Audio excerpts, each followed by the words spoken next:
Once again, good evening, ladies and gentlemen. Very warm welcome to you. I'm delighted to welcome to you our new venue, which is started doing our evening programs here. We'll have more programs here, and we also want to get you used to this venue because we are going to have our AGM at this very place, not in this hall, it's a different hall, on the 28th of June. Please, the AGM starts at 2:30 in the afternoon with the Managerial Excellence Seminar, followed by the AGM and cocktail dinner at this very venue. I'm quite sure you will enjoy, and we keep thinking we want to be the fountain of excellence, and our President said we must achieve excellence whatever we do. I think one such initiative is to at least achieve excellence in the place where we conduct. I'm quite sure the programs will follow. And I thought before, I'll also take this opportunity to welcome all our members who are watching this program live, and all our members from the chapters located at different parts of India. We have chapters, members from Pondicherry, Osur, Salem, Ambur, Tiruchirappalli, and soon to become Tirupati. Very warm welcome to you. Please send your questions if you have any. I will request the speaker to answer your queries and your questions actually. Again, for the events for the month of June, I thought I'll quickly tell you, we kept you in May not very busy because most of the people have been traveling, but June we thought we'll keep you busy. We have a creativity course by the Paperclip, it's on the 15th of June. Then we have a certificate course on the 15th, Human Resource Management, over a period of 4 days jointly with Educoast India, Singapore. Then we have another certificate course on business presentation skills on 4 days course again in 21st to 29th of June, weekend certificate courses. Then we have MMA case workshop on cross-cultural management and global scenario. Plus we have programs, number of video discussions, number of other events of workshop, seminars, conclaves. All this will be starting soon. Please watch out for our circulars. We'll keep updating you. And I also want to update you on the Mini MBA program, what we have been doing. It's been a grand success, and we crossed 1 lakh people are doing our online MBA program today. And we are really happy because we are able to reach out to large number of people and kindle their thought process and kindle the mind that they could join an MBA program later, because the Mini MBA is totally complimentary free. We bring this program along with mybschool.com, the content developed by IIM Ranchi. Ladies and gentlemen, today is a very, very important day for us because I'm doubly delighted because we have a speaker who is an outstanding achiever in his own field, not only the field which he chose to do when he was young, but thereafter he became multifaceted, which the President will introduce you. I'm doubly delighted because it's always a privilege and sentiment moment when you are bringing your college mate who studied together 4 years with us to come and speak in this platform. And Vijay, I'm telling you, I'm really delighted to have you with me because I know how busy you are. And when I caught you at the wrong time, I know I always catch people after 1 or 2 whiskeys. I could do that day. And I'm really delighted because I always remember fondly the wonderful time we had in Loyola way back in 1972, 69 to 72. And ladies and gentlemen, put your hand together to welcome Mr. Vijay Amritraj, who is going to talk to a success story. And we have Mr. Venki Rajagopal, President Madras Management Association, going to chair the session. May I request Venki and Vijay to please come onto the stage, please. Ladies and gentlemen, big round of applause to our distinguished speaker for this evening.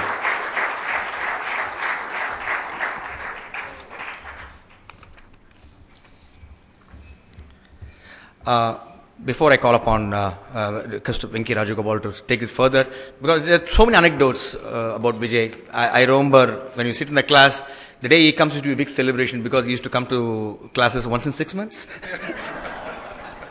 But I used to see him in exams, and I must assure you, he did so well in his examination. Vijay Amritraj, I used to sit behind him. And all the professors' attention used to be on him, so that used to be difficult for me because we can't even consult our neighbors what's happening. But it was a wonderful time we had. Now, I'll request Venki Rajagopal into the speaker. Before that, a few words about Venki. Venki is born in the family of civil servants. He is now the first generation entrepreneur. A postgraduate in economics. He joined the IPS in the year 1979. Venki started an apparel sewing factory in 1989, which has grown into 2,000 crore company today with a brand name Celebrity Fashions Limited.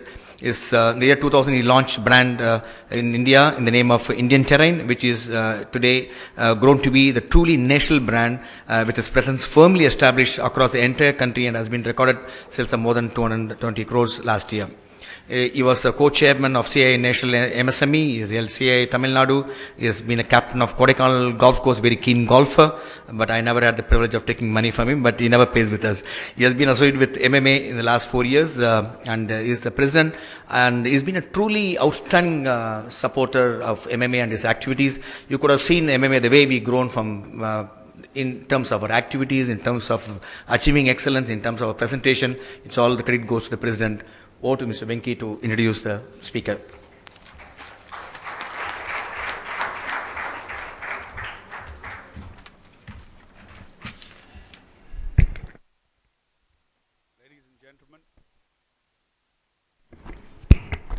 Ladies and gentlemen, a very, very warm welcome to all of you this evening for what I think is truly a marquee event for the success stories, speeches that we have had in MMA over the last several years that I have been attending them.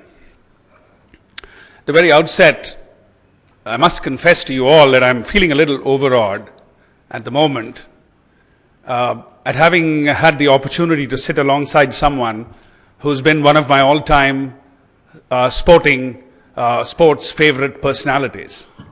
And you know, you'll have to forgive me if I fail to be as coherent as I would like to be in actually telling him how delighted we at MMA are at having him in our midst for this evening. Mr. Vijay Amritraj, a very warm welcome to you, sir. As an individual and what he has done, I really don't think he needs much introduction. What I remember of him as a tennis player in the years when he was really bringing India to the forefront of that romantic tinge of excellence was that it used to be referred to as the ABC of tennis. It used to be Amritraj, Borg and Connors. And Vijay's exploits at Wimbledon, at the various other venues where he's played tennis at an international level, at a level of such excellence, used to fill us with a kind of pride which perhaps subsequently people like Sachin Tendulkar and others bring to our minds and hearts when we see them perform at such international arenas. He went on to do a magnificent job as a tennis player. He was a true champion. He subsequently, as a champion, moved on post the period of active tennis playing and went on to career in films, TV production. At least I remember him as the most graceful, elegant host of commentary at the Wimbledon and the Australian Open. And it is my belief that a significant part of the viewership which those two Grand Slams get, at least from this part of the world, is because Vijay is actually hosting it in the manner that you do. It is absolutely vintage, outstanding commentary by a person who's so knowledgeable and who's so graceful and who brings it to our homes in such champagne manner. I think I'll leave the introduction of his achievements at that, and I would like to touch a little about the fact that sport and sporting tradition is actually a halo to most nations. It is a halo to the character of a nation. And as a guest, as Vijay Amritraj is a sporting hero, as a champion, he actually exemplifies all those values which perhaps a nation would like its citizens to actually emulate. Values of honor, values of integrity, values of grace in the face of defeat or triumph, resilience, a never say die attitude. These are the qualities on which a nation is built. And it is only in the heart of true champions that you can see where these qualities all reside in an individual. And for all of us who lead ordinary lives, it is from them that we learn and perhaps pick up those lessons which help us remain positive on the journey of life. And in that sense, Vijay being here with us today as a sporting icon of such standing is truly a tremendous learning for all entrepreneurs and business professionals who normally attend our sessions, for whom we have stories to speak about business excellence, business ideas, tools of management. But all of them, if you recollect, always have at the very heart of them values of honor, integrity, fair play, equity, and all of those which are so exemplified in sport, sporting traditions, and champions.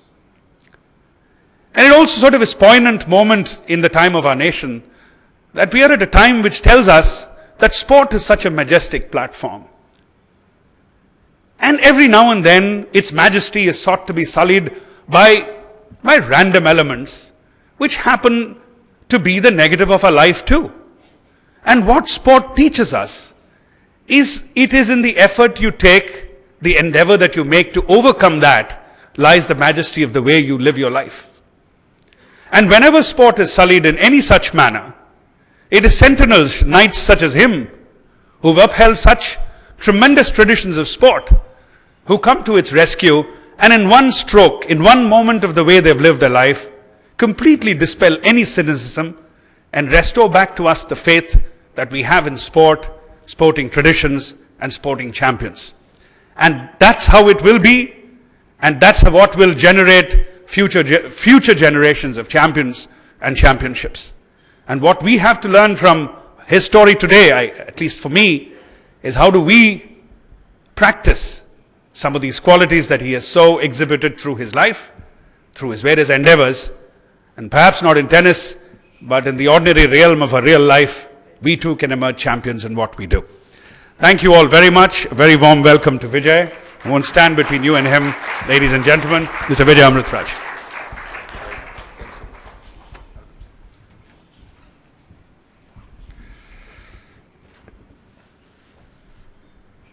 Venki, you stole my speech.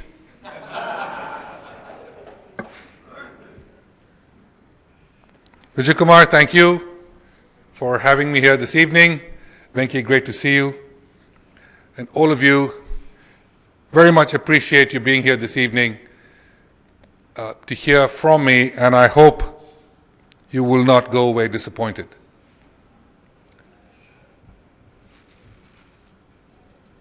I came from this city. I grew up here. I went to school here. I went to college here. And whenever I come back to Chennai, and I always feel I never left it, I always feel the sense of belonging and the sense of home. I always say I have a house in Los Angeles, but my home is Chennai. I think we can never lose that, irrespective of where we go, what we do. As we always say, you can take the boy out of India, but you can never take the Indian out of the boy. And that is more true for me than perhaps most people who live abroad or go abroad on a regular basis. My growing up years in Chennai were very unique to me because it was very different. It was not an easy one for a simple reason that a lot of you who might have seen me here at my younger days, though most of you, at least 95% of you, are too young to remember.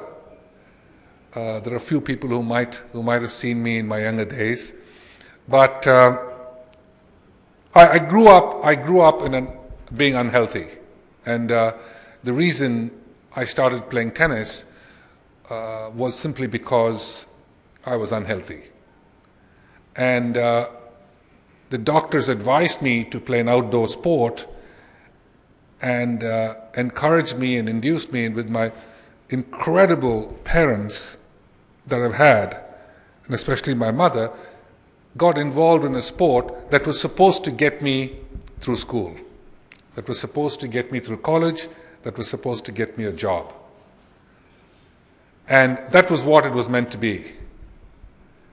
And it was strange because when you grow up under these conditions and you think you can't go from here to there, or you can't run 100 yards, or you can't play for 5 minutes, things start to get very difficult in your mind, in your head, in your chest, in your heart, and whether you can or cannot achieve certain things. And that's when you look at the impossible, where ordinary people do extraordinary things. And that's the way I grew up. I grew up with an ordinary woman who got married when she was very young and became an extraordinary mother to be able to make a life out of me that didn't exist. So that's the early years of my life, going to Church Park Convent here, and then going on to Don Bosco, and as Vijay Kumar mentioned, going on to Loyola College. And yes, I attended once in 7 or 8 months, I think it was. And it was very interesting at the time, because the Father Principal was Father Francis at the time, used to bring me into college in about February, when college actually started the previous summer. And we still managed to work hard to try and get through, but his most important thing was that we should play for the college and we should play for the university. The country didn't matter. It had to be for the college and for the university. I remember in the early years, people asking my parents, and to a great extent, it was a very valid question. On a regular basis, actually, as we grew up through life, it was pretty much the same question. The question was, yes, you play tennis, but what do you do for a living? And we couldn't answer that question till much later, when you actually started winning certain matches and prize money and so on and so forth, and people started to think, you know, maybe it is possible. But my late grandmother used to always ask me the question, why do you have to go so far to lose? And throughout my entire career, I couldn't answer that question. She always said, if you want to lose, lose here. Why do you have to go so far? But the growing up years of what tennis did to me with the education and the college background here locally, and most important of all, the family environment, built something in you that hopefully will last the rest of your life. And that's the way I feel today. December this year I turned 60, and it's really a milestone in anyone's life. But I always look back and think that the years of my growing up in Chennai is really what made me have belief in myself. There are lots of examples we go through in life in a variety of ways, in business and management and training, and of course right through school, and then you get into government service or in politics or in entertainment or in sport or whatever it might be. But I think it's those early years that really stand you in good stead if you can actually make use of it in your own heart and in your own mind. It was strange, because when I started to play tennis and I started to all of a sudden get good at the game for whatever reason, which we never expected, I remember the first turning point in my tennis career was right here, not far away from here, at Jain College. And I was one of the only schoolboys to be allowed to play that tournament. I was 13 and a half years old. I got to the final, and I played a young man from Madras Medical College who was 19. He was better than me, he was taller than me, he was stronger than me, and no one ever gave me a chance to be able to compete with him on the same court at age 13 and a half in May, outdoors, playing a best-of-5 set match. I lost the first set, I lost the second set, I was down 9-8 in the third set, 30-15 down, and I came back after 2 sets of cramps to win the third set. And my mother, who was standing behind the backstop of the court at Jain College, said, listen, you know, you've played enough, let's now go home, you know. Yeah, I have dosas in the car, I have idlis in the car, and we'll enjoy ourselves, just go home. And I remember telling her at that age that, you know, I still think I can win this match. And eventually I went out there and won 6-4 in the fifth. But it was the turning point for me in my tennis career when a little snippet of my photograph appeared in the next day's Hindu paper. And not just gave me a feeling that I'd achieved something, not for everyone else, but for myself, that I could run more than 100 yards and play more than 5 minutes of tennis. And it gave me that feeling of achievement just within myself, that I could be able to do this when no one expected me, or least expected me, to be able to even compete. One thing led to the other. At 17, I won the national championships. At 18, I became Asian champion. At 19, I was in the world's top 10. And all of a sudden, it took a different road. I always wanted to be a doctor when I was growing up. I thought it was the greatest profession of all, the ability to help and save people's lives. I kept saying it so often, my mother finally told me, listen, you hit enough tennis balls on the court and some university will give you a doctorate.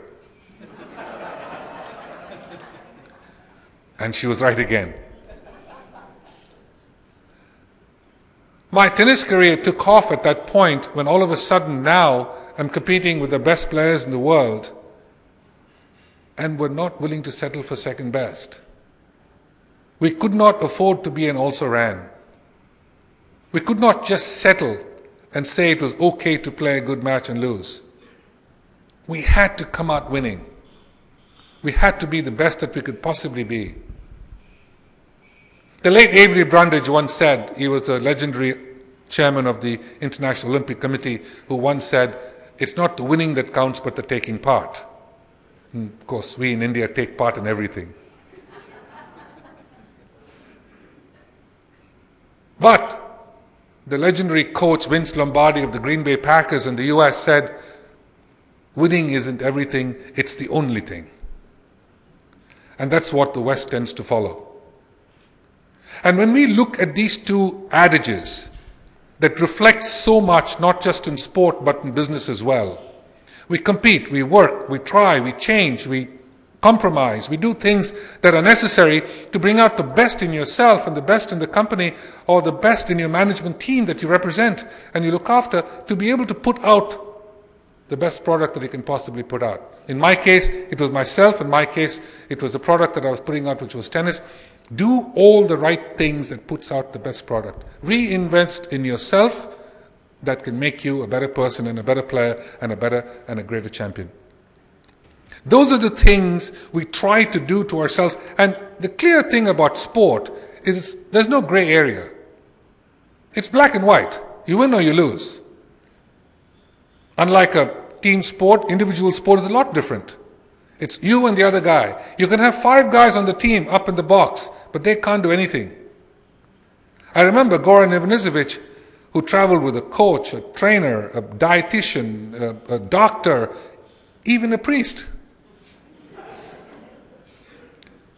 But at the end of the day, you still have to do it on the court by yourself.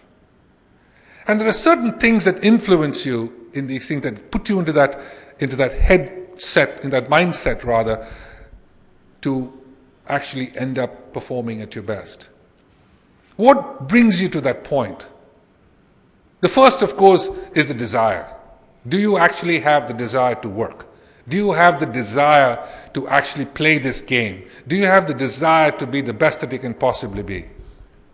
To me, that is the first D, that's most important of all. And it's the same thing when you start a business. The second two, of course, you all are aware of. The dedication and the discipline. Do we have that? Do we have the discipline to, especially for someone like me, to look at an Indian dessert and not eat it? I can't. Today, I give in to that indiscipline to actually have that magnificent dessert, which I didn't do for 20 years.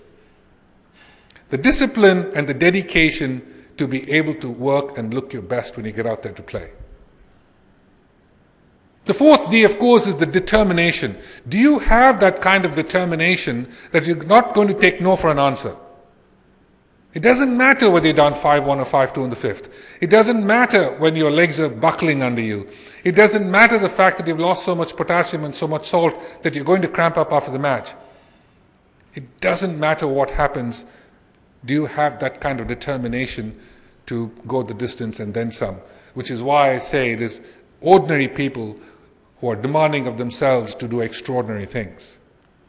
And once you've done all of these 4 Ds, then of course the fifth one you have no control over, and that is divine intervention. She brought up that wonderful match that I lost to Jan Kodesh at Wimbledon in 1973. I was hoping I'd go through this evening without that thought. But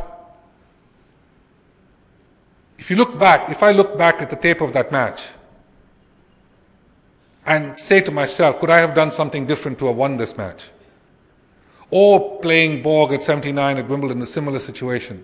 Or Connors in 81. Could I have done something else different to have won that match? And I look at it and I say to myself, absolutely not. You needed that bit of divine intervention at that moment in time to be able to win it. But in my life, that would be looking at the cup half empty. And I've always looked at the cup half full. And to me, those matches of defeat were not failures. They were stepping stones to success in life.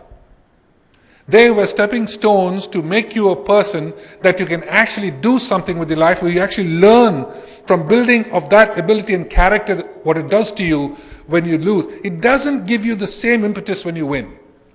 Because when you win, you look at the next match. You move on. The great thing about individual sport is the fact that you're there by yourself. It's you and the other person. You win or you lose, it's up to you. Unlike a team sport. But then again, team sports in India, there are other influences as well.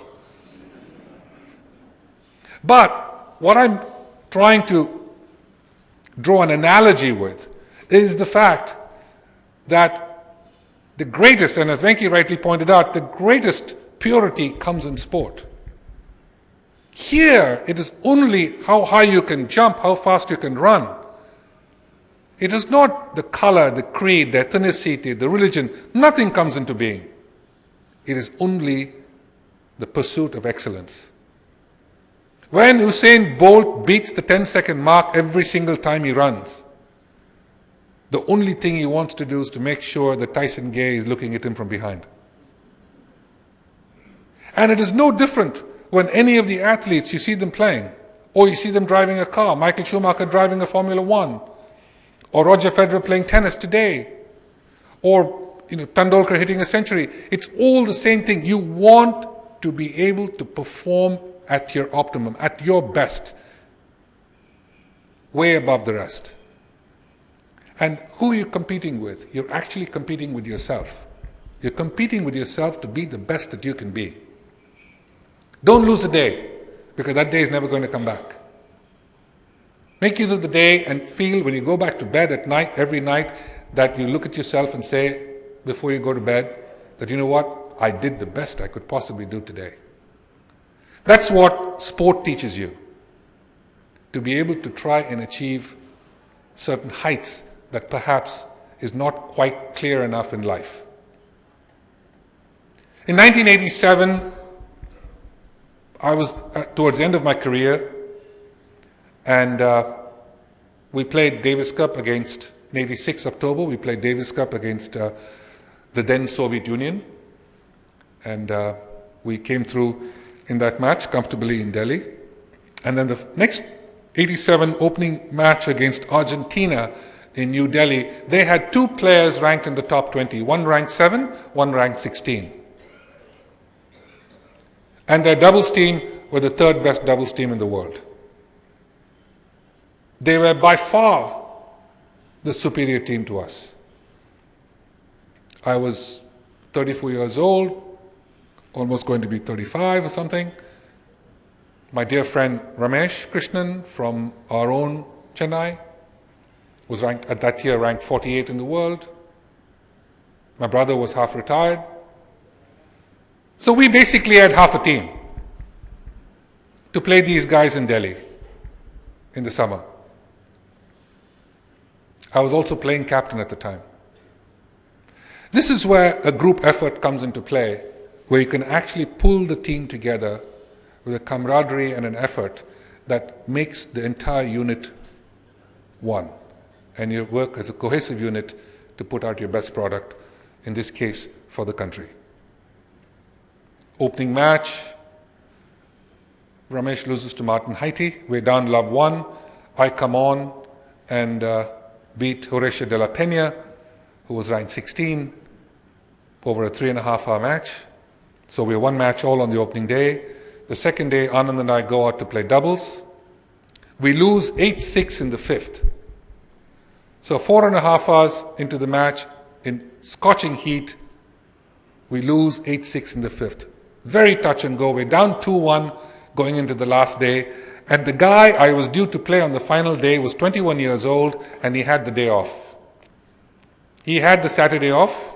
I had played 3.5 hours on Friday, 4.5 hours on Saturday, and I was due to play this guy, ranked 7 in the world, to keep India in the tie.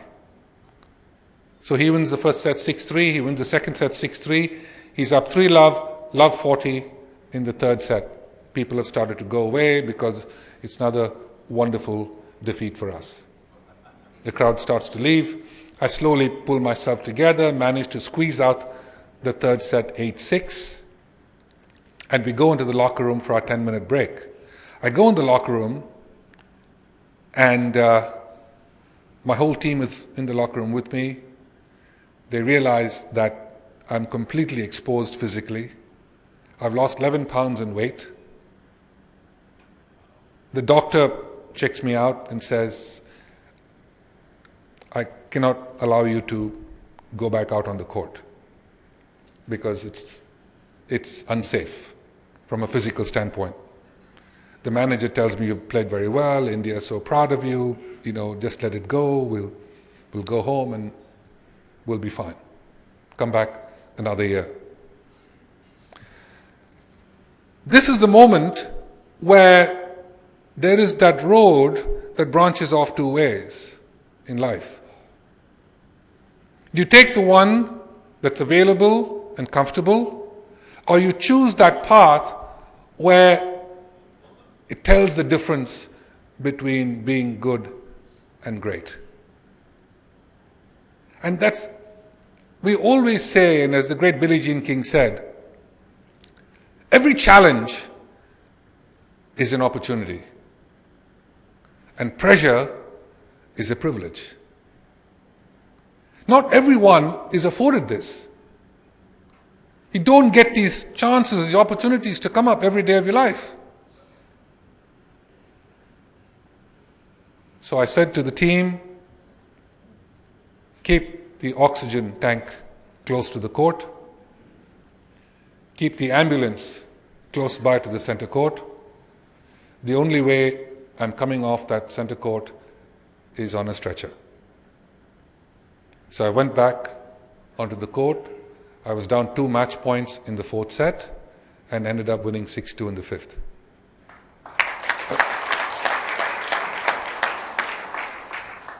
Ramesh had a magnificent win in the last match. It was a walk in the park because as soon as I saw the captain's head, I knew it was not going to raise anymore. He was down in the dumps once the fourth match was over, but we had beaten them mentally more than even physically. And that's the year India went back to the final of the Davis Cup in '87, going on to beat Australia in Sydney. The reason I bring that particular match up is not because it was just a win, but more than anything else, for me, it was always a test of your own character. Are we capable of doing the extraordinary when it's asked of us? In our house, can't didn't exist. It was only that you didn't want to. The impossible is what you strive to overcome. And I think when you look at these examples in sport where it's very clear, we try to translate that into our own lives.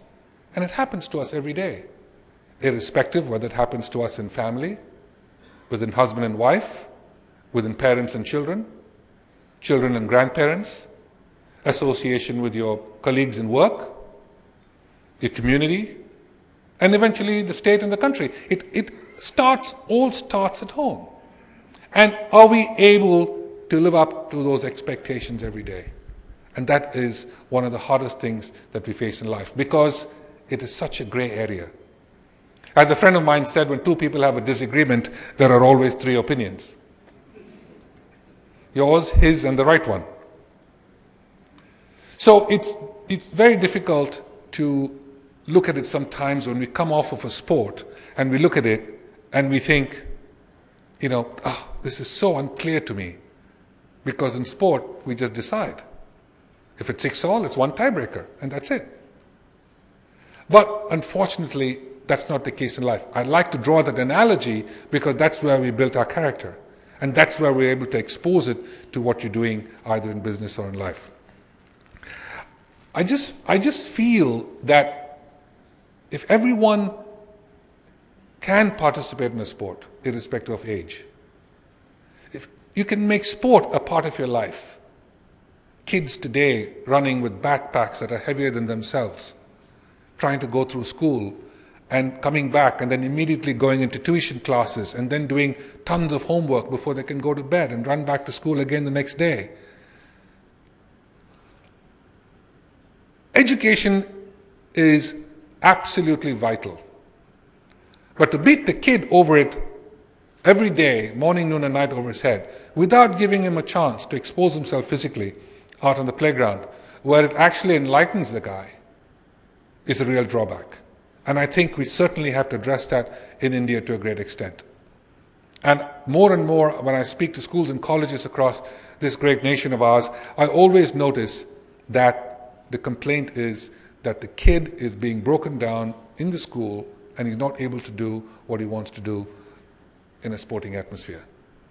I'm not saying give it up. I'm saying both of them can be complementary to one another to make the individual a terrific person. And that's the most important thing. I served as president of the ATP for 5 terms. When the ATP tour was started, after my last Wimbledon that I played was 1990. The ATP tour was formed in 1989, summer of 89. I was its first president, and then I was re-elected a couple of times after that.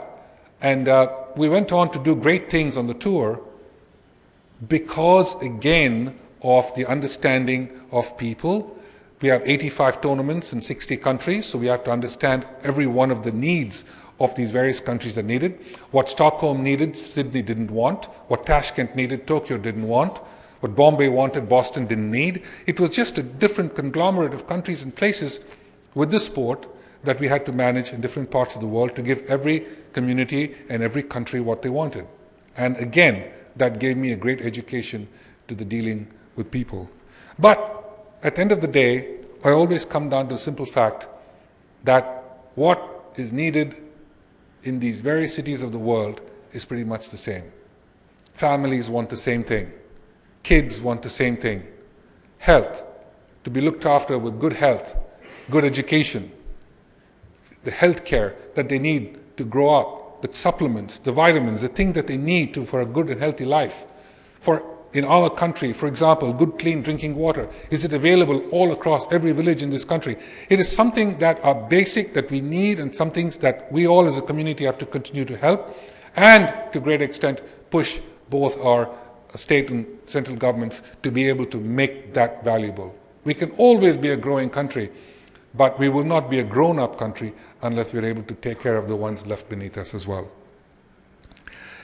The other interesting facet for me was, Vijay pointed out, of course, and Venki mentioned some of it, where I've done a couple of films as well. But again, the films that I did on a lighter note were films that I really enjoyed.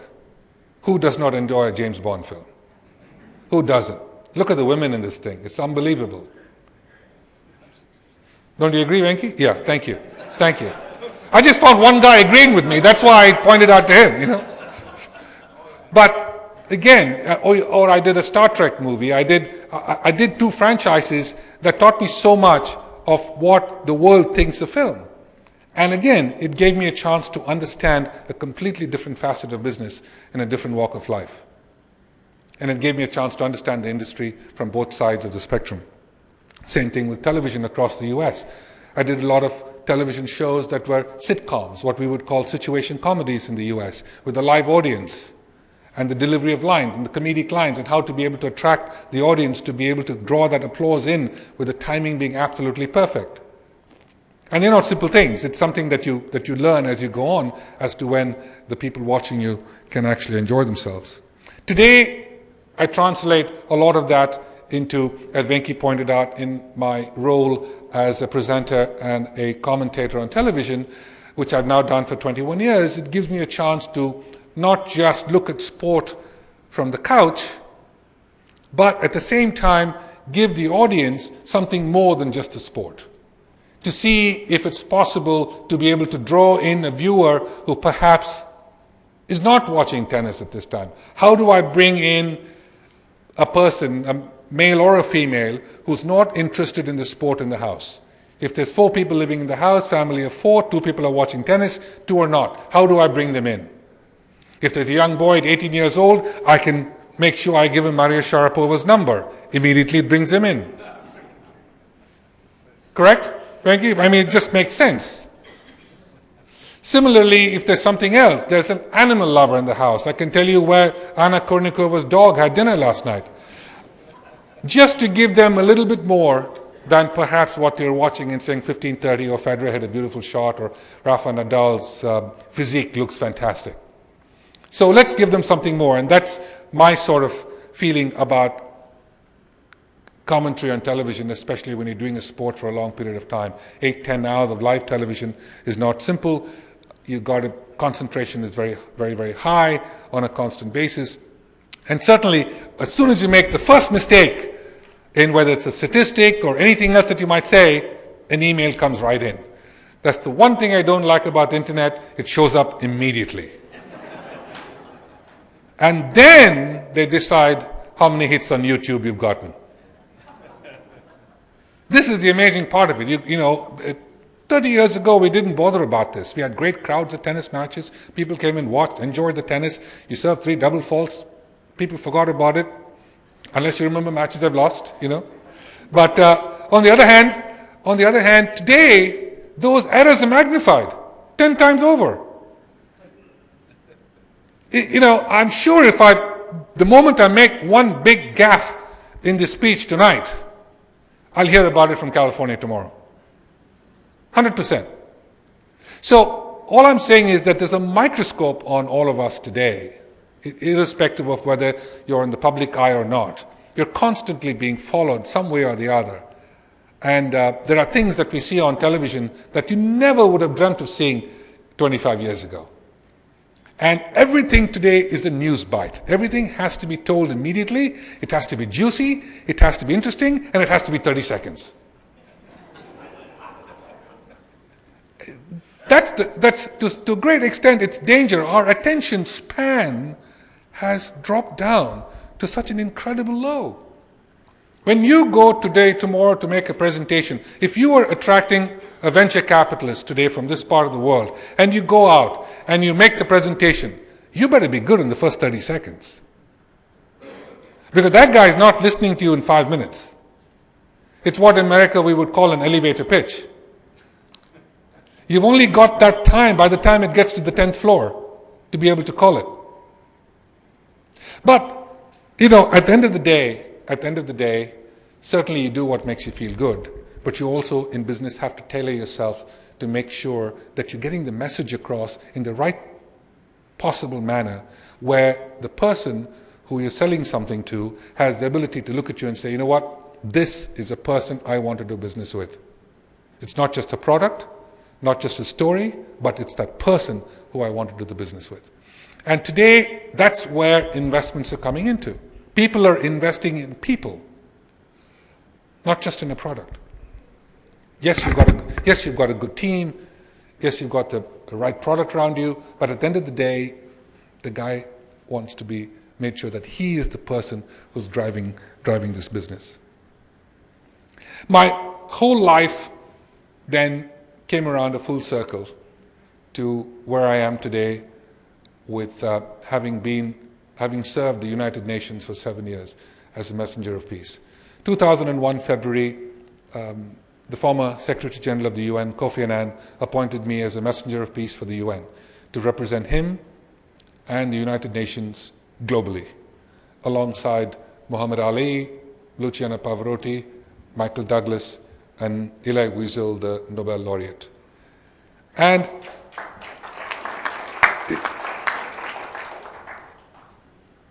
a great eye-opener. It gave me an opportunity to see how the United Nations works. They have over 60 agencies And certainly we are all aware of UNICEF and UNHCR and WFP and all of the various agencies that do some remarkable work worldwide.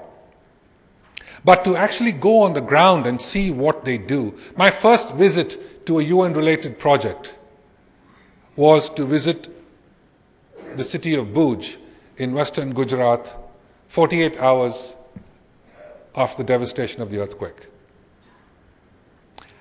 What the UN agency was able to do, they hit the ground running. And to me, what they were able to do was absolutely mind-boggling.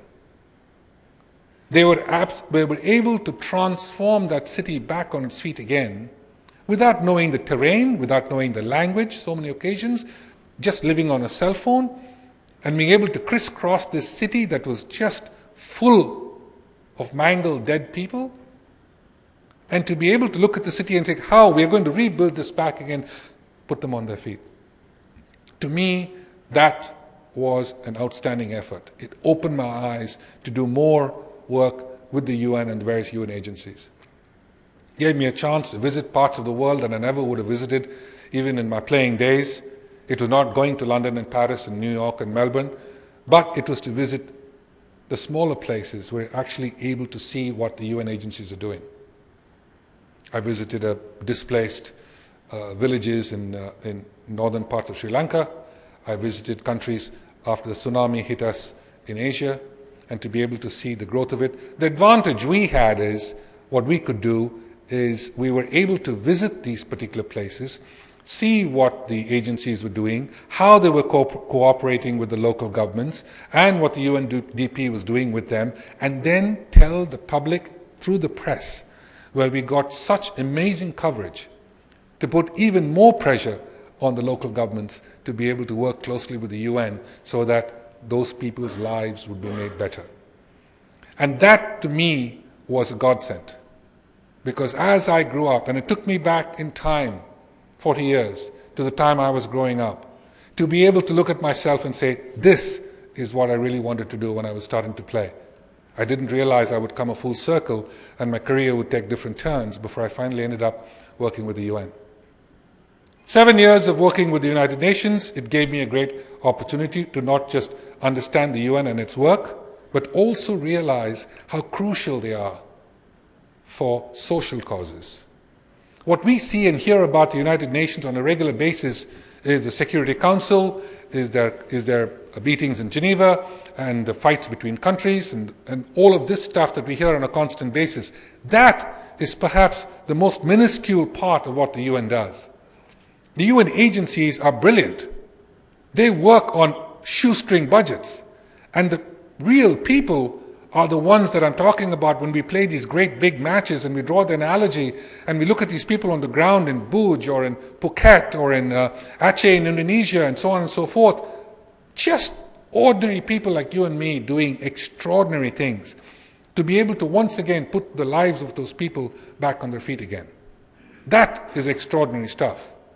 And to me, that is so much more valuable and so much more important than just winning a tennis match when chips are down.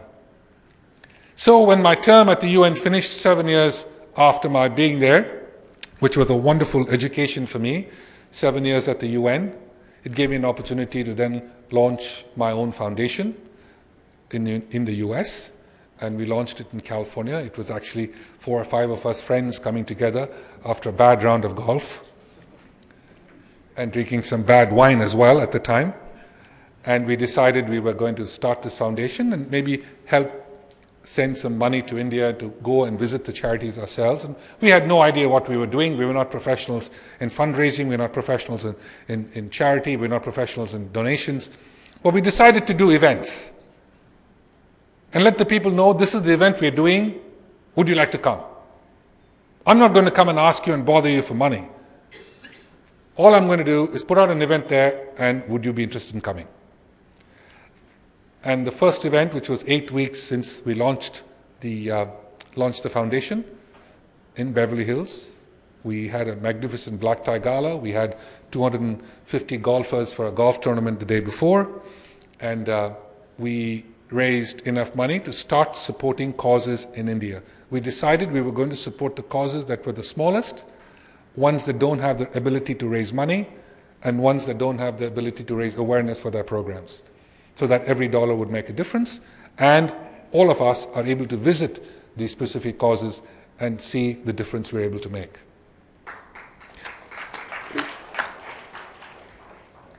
So we've had it for 7 years now. We support 19 charities in India, including doing 100 eye transplants here in Chennai for children who are born blind.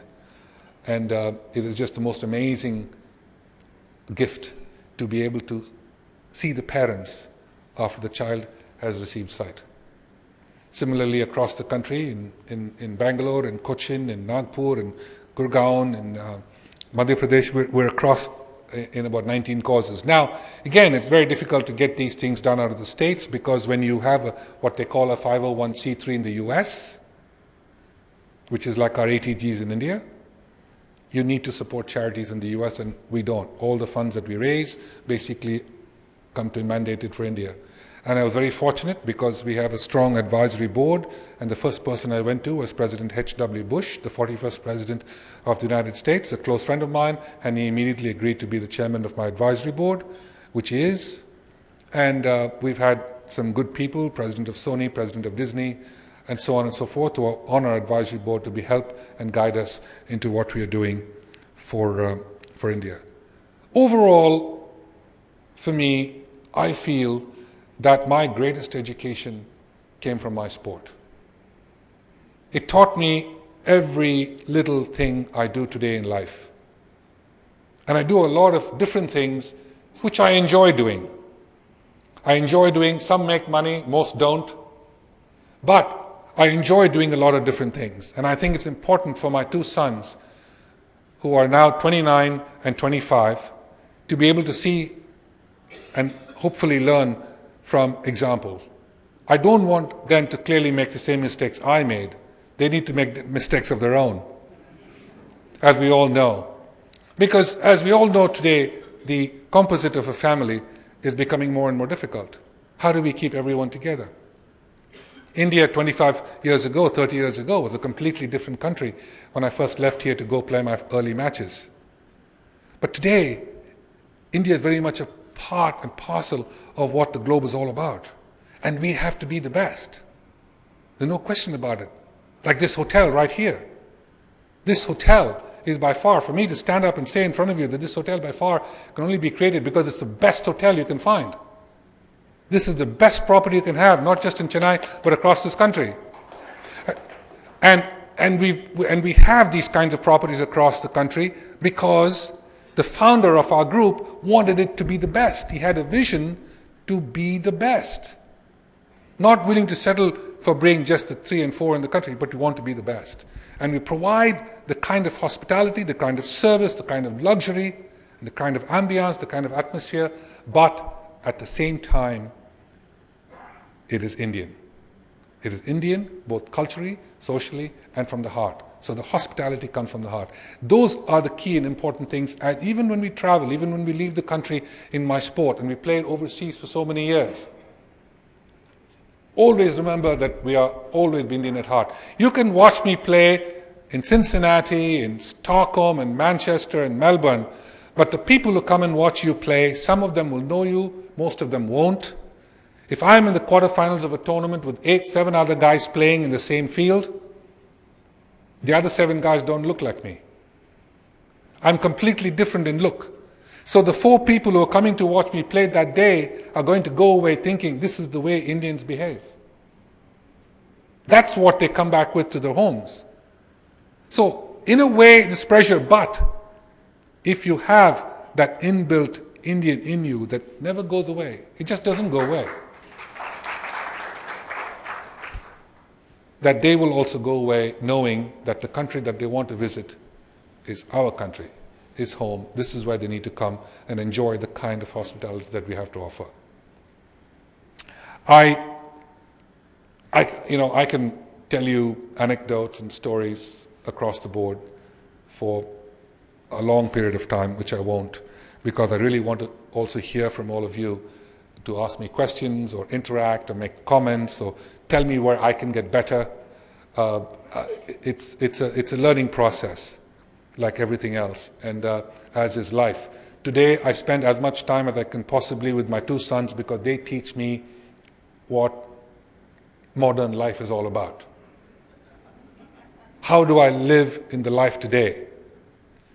My sons are the ones who set me up with email. They are the ones who told me that I need an iPhone. Why do I need an iPhone? All I need to do is make a phone call. Same thing. It happens on a regular basis where time and changes get away from us as we get older. Are we going to keep up with it and continue to have that relationship with the next generation? Because I've looked at kids across this great country of ours and I see great future for us. If a lot of the old thought processes that we might have grown up with or our parents might have grown up with in certain cases goes away. That the youngsters today are free to be able to give us the kind of India that the founders always wanted us to have. And so the Indians today, we are in safe hands with the intelligence that we have in this country across our entire country of ours. We don't have to pick and choose. But it's important for us as parents to be able to stand by them, to be able to work closely with them, to continue that relationship with them, which is very hard in today's environment, but it's an effort. It's work in certain occasions. We all have long days. We come back, we would like to put our legs up, maybe do a little bit of exercise, and then perhaps watch some TV, have dinner, go to bed. We can change some of our habits to once again reunite that family that might not be so well united, or reunite the community that perhaps is not well united, and bring all of us together like this, as we all have been able to do here, because of that interest of doing events as a community. I can't tell you how thankful I am and privileged I am to come and speak to all of you at an evening such as this. I know you've heard from some eminent speakers across this great land of ours over the years, and I hope that I've been able to give you some little insight as to what it takes to play a sport and to be able to compare it to life in general, not just in business, but life as a whole, and to leave you with a good feeling that the best of India is ahead of us. Thanks very much.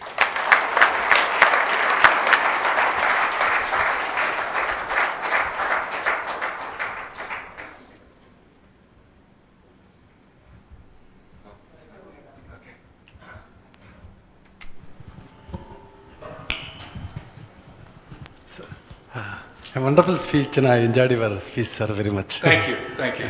Thank you very much. I need two clarifications from you, sir. Yes. First thing is, in sports arena, our country is very much, abysmally low, than being a sportsman, good sportsman. What suggestions you can make to raise our countries with the development of attitude? Yes, sports play a very important role. And except cricket, no other game is given much importance in our country. How about, I can say even when compared to tennis, please excuse me if I am wrong, basketball is a wonderful game. And basketball, it will enable you to develop the leadership qualities. And what is your opinion about giving more importance to basketball for the younger generation? And what do you suggest on that? But the questions you've asked, to give you all the right answers, we'll be here all night. But let me start by saying one important thing that you first raised, and that is why we don't have enough great athletes coming out of India. And the friend of mine who is the captain of the Spanish Davis Cup tennis team asked me why we don't have enough good tennis players coming out of India. And I said the same reason why Spain doesn't have enough good software engineers. When we do outsourcing from the US, they don't send it to Spain. They send it to Bangalore or Chennai. Similarly, when they are getting tennis players, they bring them from Barcelona. So I think we also have to understand a couple of things in that there are certain things we can excel in. We cannot excel in all sports. If you look at the Olympic movement, We got to pick the sports that we can excel in. Which is the sports that we've excelled in so far? It has to do with the mind, and it doesn't have to do with athletic ability. Chess, archery, shooting. Yeah, badminton is a very good exception. So, billiards. So, we're getting there. We're getting there. we are not in the final 8 of where we should be. But you're right. I think, yes. Also, we got to pick, I think, let's say a dozen or 20 sports, and pick them and say, these are the sports we're going to go after, because that's where we are likely to be the best in. So that's possible. Do we have sponsorships today? Outstanding. Television coverage? Fantastic. Companies to come forward? Absolutely. Talent? Absolutely. We've got everything in place. Do we have an infrastructure? Yes, it could be a little bit better, no question, but there is enough for excellence. There is enough for us to be able to provide a Davis Cup team, a Thomas Cup team, an Uber Cup team, the best chess players, the best billiards players. We have enough of that. And we have enough talent across the board to be able to provide it. There needs to be even more of a commitment. We cannot rest on immediate laurels. We cannot rest on 2 wins and 3 wins. We cannot settle. The reason you have success is because you have to build on that success to be better than that. Now, when you've had success, it was very easy for me to play at 18 and 19, and when I was 34 and 35. In between was a real problem. Because, again, as she rightly pointed out, Hong Kong Airport, London Airport, Kennedy Airport, Dubai Airport, every Indian that I've run into have only reminded me of the matches I've lost. Just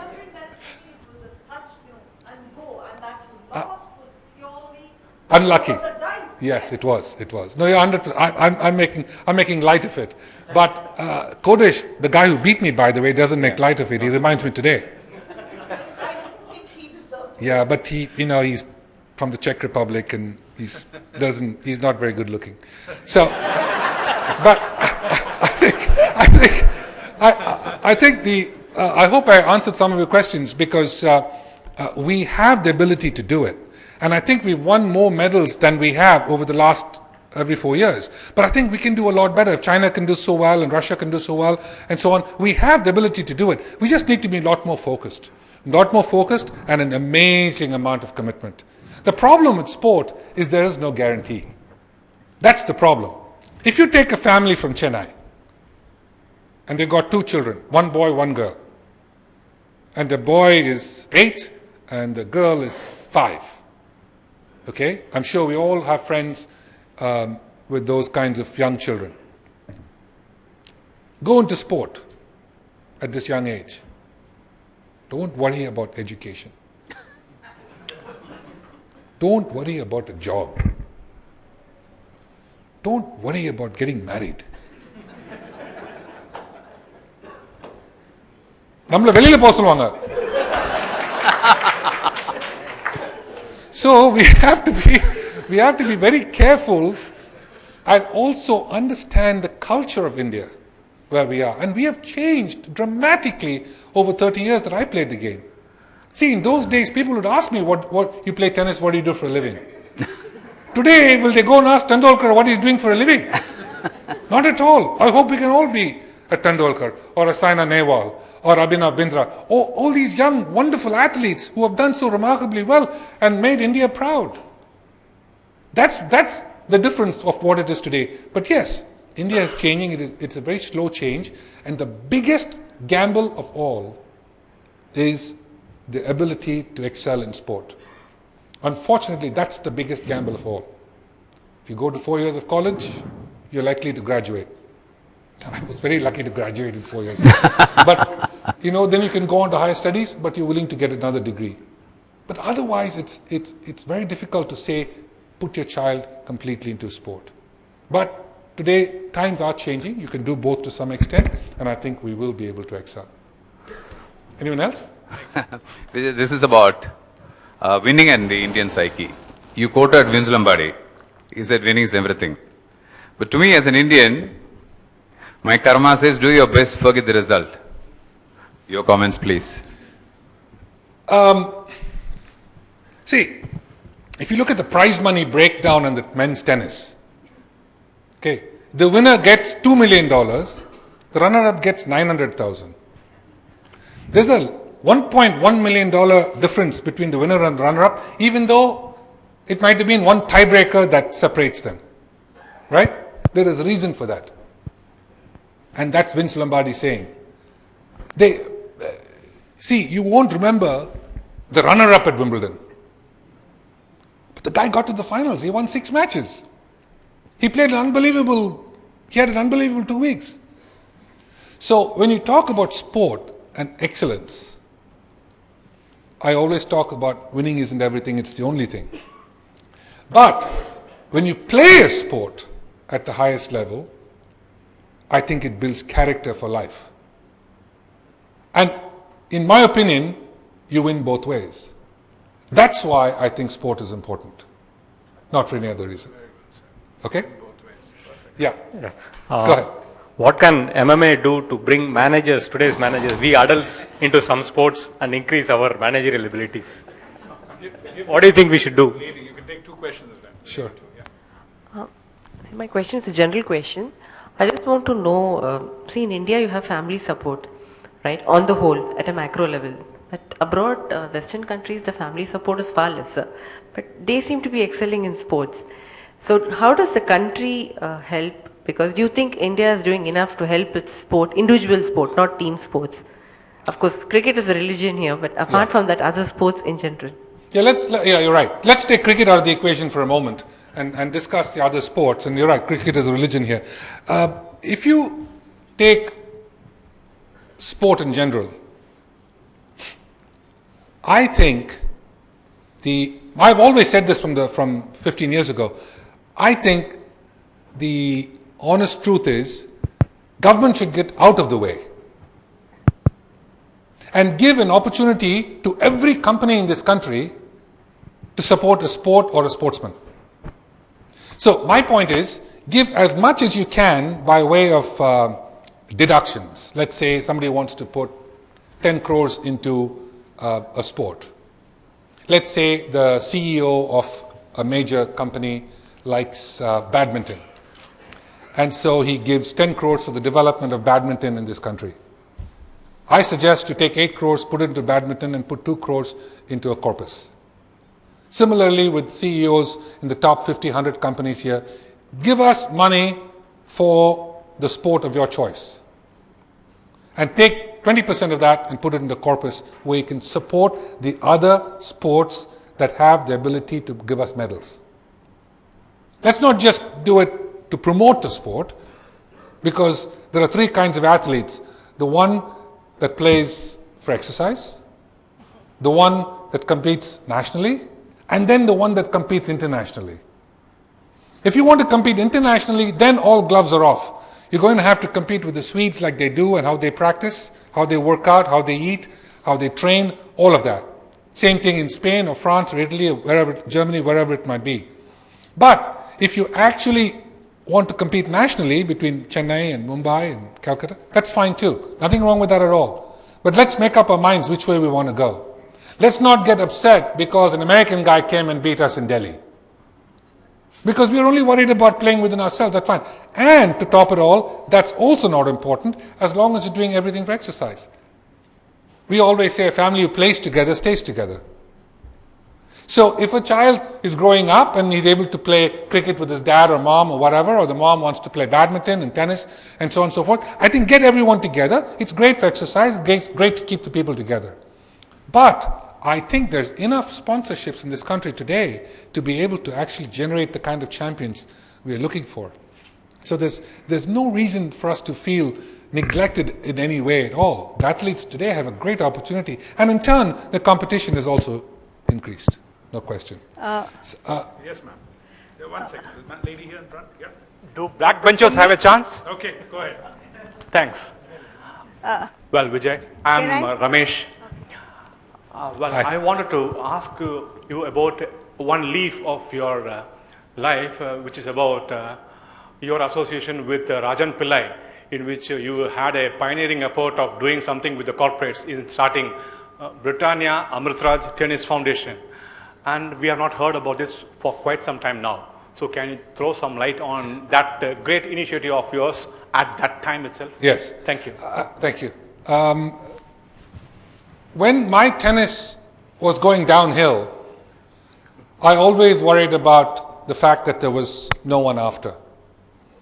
And when I was playing well, didn't think of that question. Rajan and I were very close friends, very dear friend of mine, and he watched me play a lot of my great matches at Wimbledon and the US Open.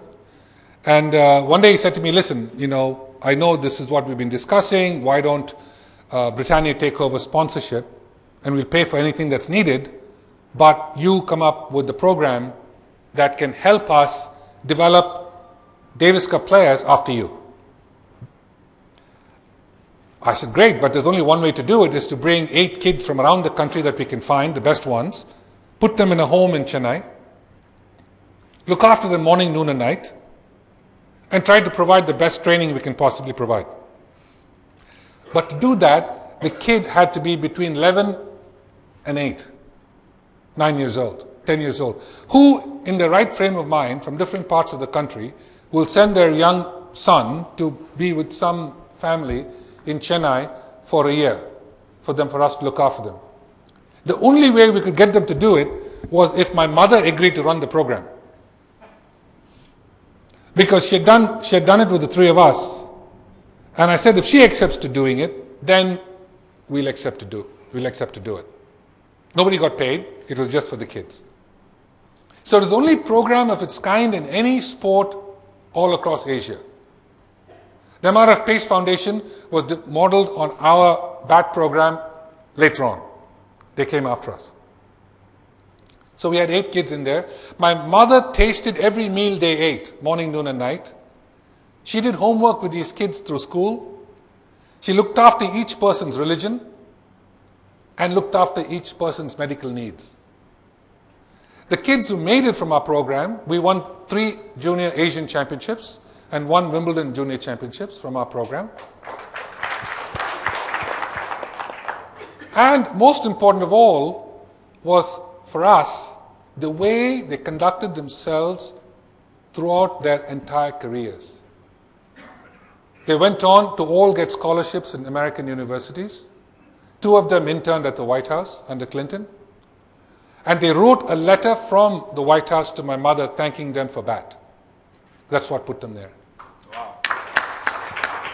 So it was a very special program that we ran in a special way. And there were kids who excelled from them. Leander, of course, came out from our program. Rohit Rajpal came from our program. Gaurav Nateka came from our program.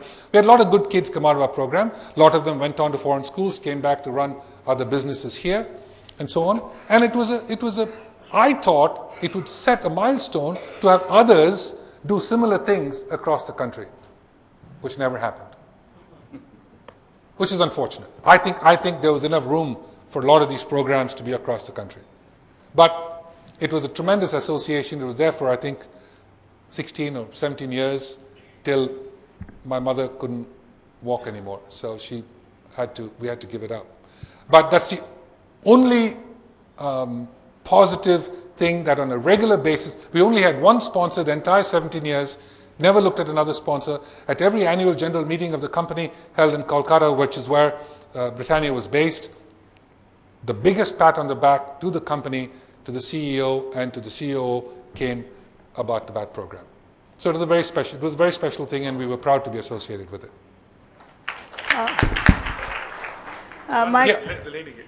My question is about the last day you had mentioned about divine intervention. What about all the athletes all over the world? When they lose, do they blame it on divine intervention or on luck or just themselves? No, I don't think, in certain cases, yes. I mean, you do need that 2% of luck, no question about it, and which is what I call divine intervention. But at the end of the day, there are good losers and there are sore losers. And there are losers, period. And I think the important thing that we do is to get out of that element and look at it as a stepping stone to what you need to do next. Oh, sure, some people lose their cool, some people, guys during my generation of tennis, McEnroe comes to mind immediately. Every single time he paid a lot of money in fines. One time he came to me when I was president of the ATP and asked me if those fines could be considered a tax deduction. But yes, I mean, a lot of players tend to say, okay, you know what, the court was bad, the ball was bad, I got a bad call at the wrong time, I blame this, I blame that. But at the end of the day, the great thing about our sport is it's only you. It's only you. If you didn't play the big points well enough, you're going to lose. The other guy won. But hopefully you'll learn from it and be able to come out of it so that the next time you'll be able to judge yourself to play better against him. Okay? Thank you. Thank you. Go ahead. My name is Ranganathan. I've been one of your avid fans right from 1972 when you played with Stan Smith, and the year 1973 when you faced Jan Cordes. Wow. From those days. And remember the excellent match between you and Brian Teacher in one of the quarterfinals. Yeah, well done. My question is two. Questions are two. You're too young to remember those matches. How are you pulling out? I was a 14-year, 13-over kid Okay. from that time. Thank you. Anyhow, one important thing in sport is relationship building. Very Yes. important, whether it is an individual sport or even a team sport. Yes. You said about the excellent bonding you had with Ramesh during the time. But what's happening now between two top tennis players of the country, is that a good thing happening for the Indian tennis right at this moment? And would you be able to bring bondage between the two top tennis players in the country? Well, I was a messenger of peace, not a peacemaker,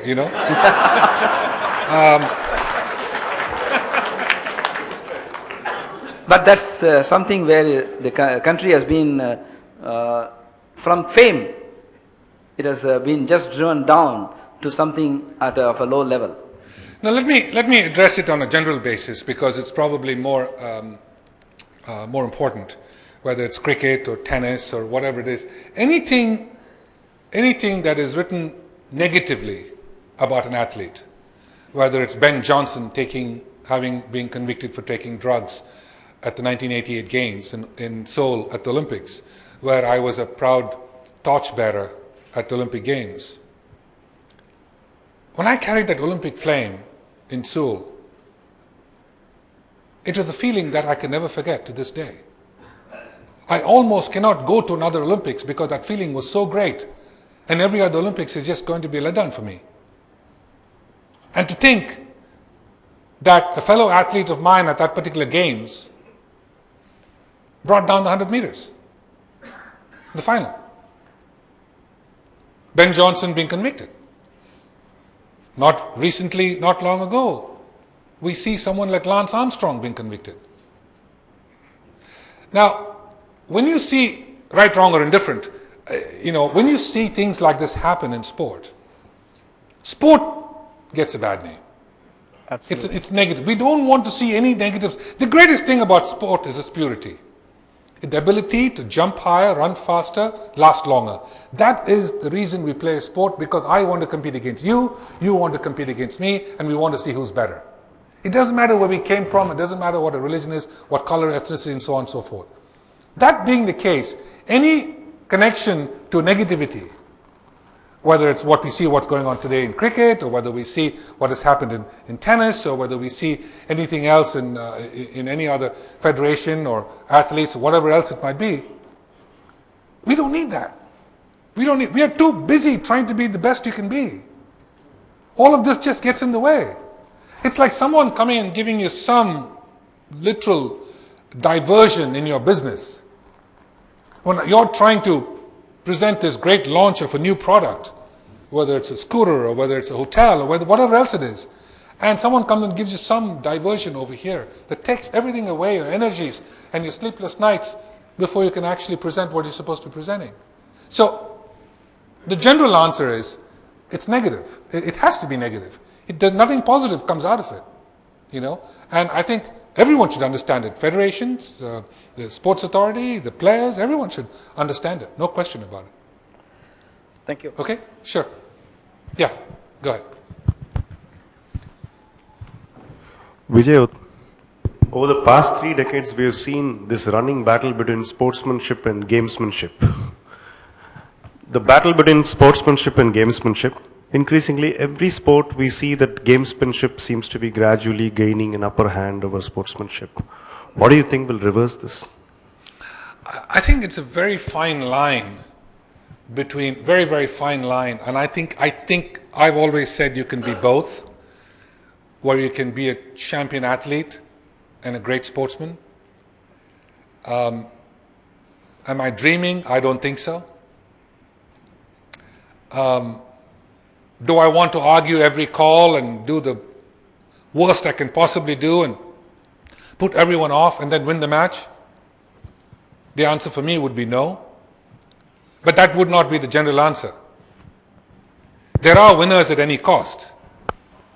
Now, you know, there's so many arguments that came up when Lance Armstrong was, you know, caught for this situation. And I think I hate to differentiate the two, of being a great athlete and a great sportsman. I think in tennis today, at the top of men's tennis, you've got Federer, you've got Nadal, you've got Djokovic, you've got Murray. All those 4 guys are great ambassadors for the sport. No question about it. But the interesting thing you will always hear from so many people in the West, you know what, I'd really like to see the days of McEnroe and Connors. Interestingly, every American would go and see someone like myself playing against those guys just to see the Americans lose and see the way they may behave when they've lost.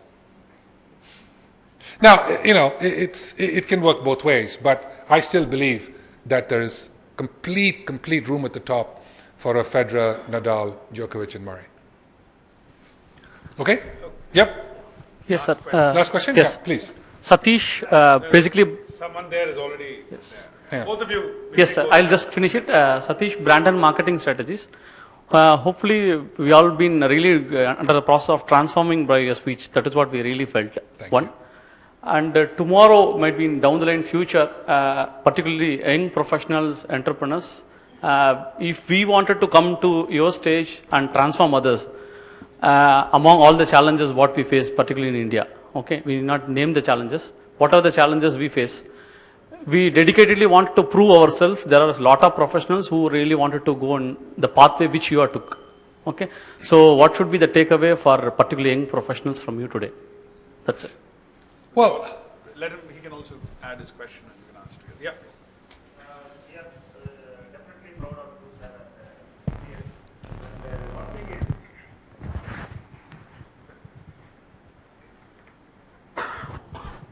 when we are looking at Olympics results, it is from US or China, it is always double digit. And it is pathetic to look at the Indian score. Thing is it hereditary or stamina or the dedication or the preparation which we are lacking? Why we are not able to at least get closer to double digit? And that is one thing. And being an influential person to any Indian for that matter, whether it is a politician or a bureaucrat or whoever it is, we are seeing in many of the city schools, they don't have a playground actually. And they are taking them for once in a year for annual day somewhere, and they are doing this thing. It is because in those days when I hail from a village, when schools, you means playground will be more, buildings will be less. yeah. Whereas here buildings are more, playground is less. You know, as an influential person, why don't you make some recommendations to this government, or something can be done? Thank you, sir. Thank you. This is what I wanted to ask. You saved the toughest question for last.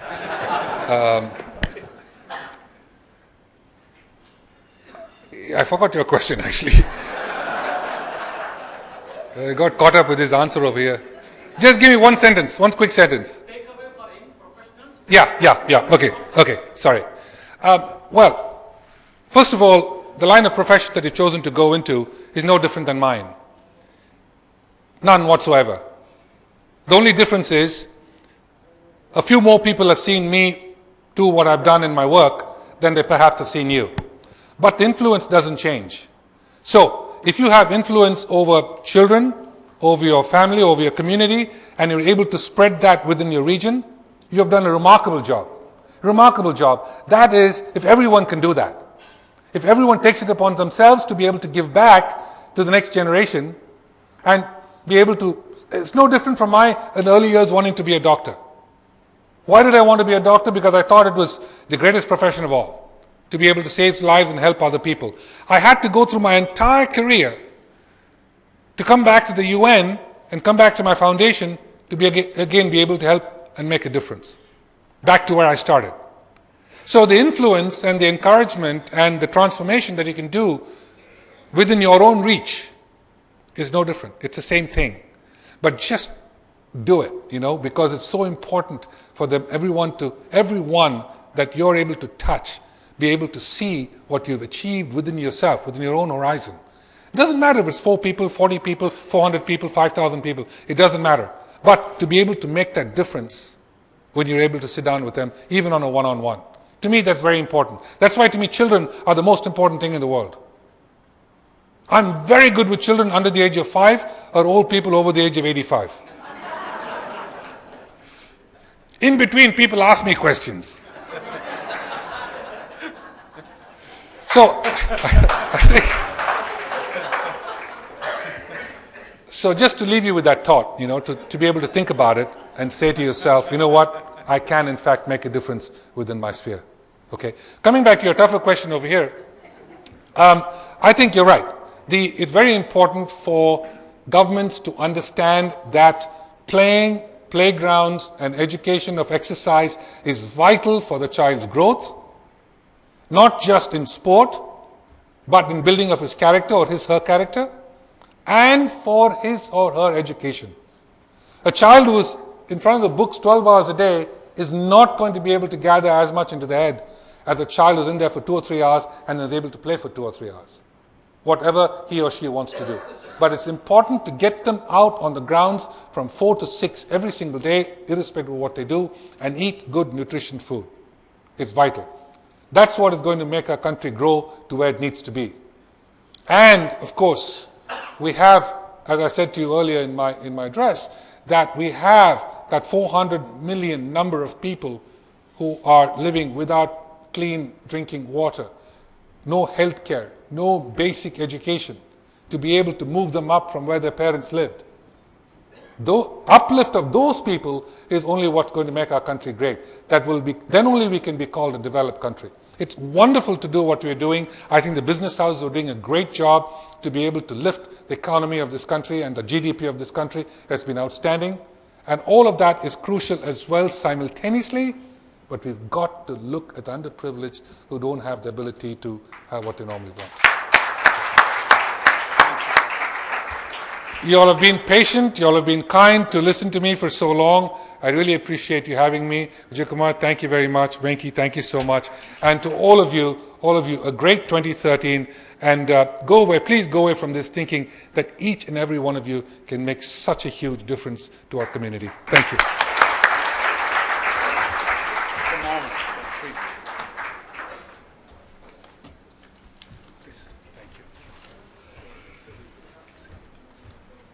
After you, Venki. Please sit down. Oh, sir. We're not yet done. Yeah. I don't know. Here we go. Vijay, thank you very much. That was perhaps one of the most inspirational stories, life stories that I've had the privilege of hearing. What left me amazed was I thought I knew a lot about what you had achieved in your public life. I had also read about you over the last few days, just to make sure that I don't miss anything of significance. And I thought I was fairly well informed, but the things you have done, the span and the scope of what you've covered in your life is absolutely astonishing. And every chapter that you spoke about is studded with so many lessons, so much inspiration for all of us who lead such ordinary lives. I think you spoke, as it's very difficult to encapsulate the essence of such an ocean of information and inspiration that you spoke of so easily and with such a light touch. I mean, people who make deep tracks but who walk with a light touch, with a light tread, are some kind of people we all admire, and I think you carry it off so effortlessly. But some of the things which I think remains as huge takeaways for all of us is when you started your speech, you said it was adversity as a child which actually made you want to reach for the impossible.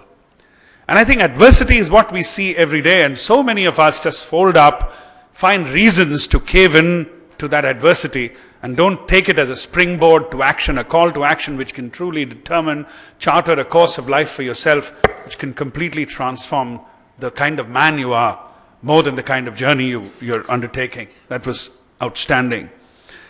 When the curtain rises, you said, somebody travels with a coach, a priest, and a doctor, and all of that. But when he gets onto the court and you play that first serve from the opponent, then it's no one else but you. Isn't that so typical of our life? That when it comes to where the action is, when the chips are down, when you've got to walk the talk, it's you and only you. There's no point looking anywhere else for either support, refuge, or excuse. I think that's fantastic to hear from someone like you who's been out there so many times, all by yourself, battling either for yourself or for your nation in Davis Cup. As especially that remarkable example you gave of your 5-setter in the Davis Cup. I mean, that was patriotic, truly a story of a champion. It will stay imprinted in my mind and memory for the rest of my life. There is no failure, you said, there is only learning. I think it goes back to the heart of what champions are and what ordinary lives is all about. Every day we set out to work, I think we fail more often than we succeed. But yet we go back the next day. The only way we can go back with a bounce to our step is to take every little failure as perhaps a learning and not some disastrous end to a journey that we began. There is so much that I can say, but I can only tell you that, I lead a very ordinary life. But in all that you said, I feel extremely, happy because I found one common trait between this extraordinary man and myself. And that's when he said, wouldn't you want to be on the James Bond set? And look at the kind of women there are there. I was the only one who said yes, of course. So there is something we both have in common, and it makes me feel that I still have an opportunity to perhaps be a champion at other things. I mean, in everything that you've said, there is an abundance, wealth of learning. These are messages which I will forever retain. And I'm sure all of us at MMA and all of us who've been here, there were so many hands going up, Vijay, for more questions. We just were running out of time. It's been a scintillating session. It's been a fascinating story. You've been a wonderful guest. It's been a privilege to have chaired this session.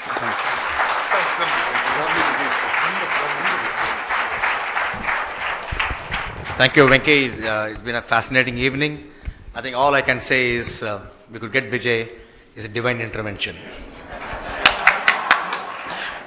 And ladies and gentlemen, I think it's been a fantastic evening. I'm quite sure you'll all join me. I think it is a standing ovation for what he has achieved and made us pride. And thanks so much.